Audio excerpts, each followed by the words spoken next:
Hello. Visual Studio Code, or VS Code as it is called, is one of my favorite code editor.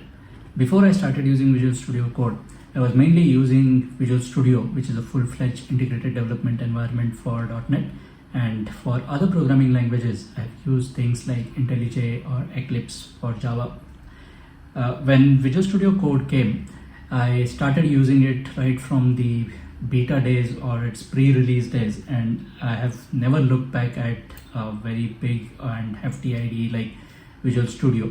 I prefer Visual Studio Code because it is lightweight. It has these extensions which makes it possible for us to get started very quickly and use only the features which are required. There are times when we need a full-fledged IDE like IntelliJ or Visual Studio, but for most cases, I think Visual Studio Code gives me what I need for my day-to-day operations or day-to-day workflow as a developer. It consists things like IntelliSense. It can run and debug the code. It has a built-in integration with Git, and as I was saying earlier, the extension is the best part that I like about Visual Studio Code. If you want to install Visual Studio Code, the usual way is to head over to the code.visualstudio.com, the website, and from there download it.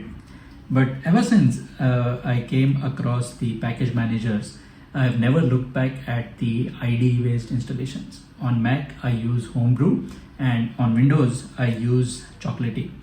So if you don't know what Homebrew is, it's a package manager for Mac, and you can follow the steps here on this website brew.sh to install Homebrew.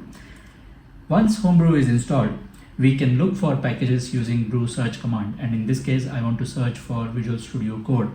We can see in the output that it shows Visual-Studio-Code as one of the cask available. Cask is like a visual tool in Mac, or it's like a package, visual package, which is there.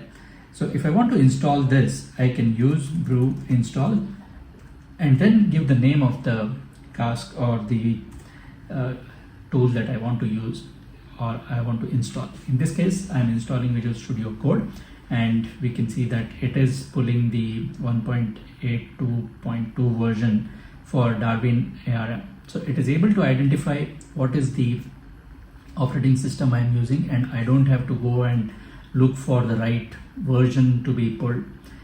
It will automatically pull the right thing for me. It will also set up the links, like if there is a requirement for creation of environment variables, putting it in the path, all that is taken care by Brew for me. And for that reason, I prefer to use package manager, which sets up things very nicely for us.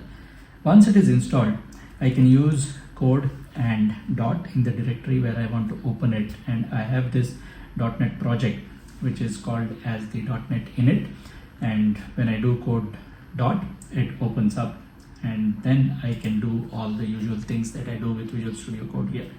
So you can see that using a Brew package manager, it is very easy to install Visual Studio Code.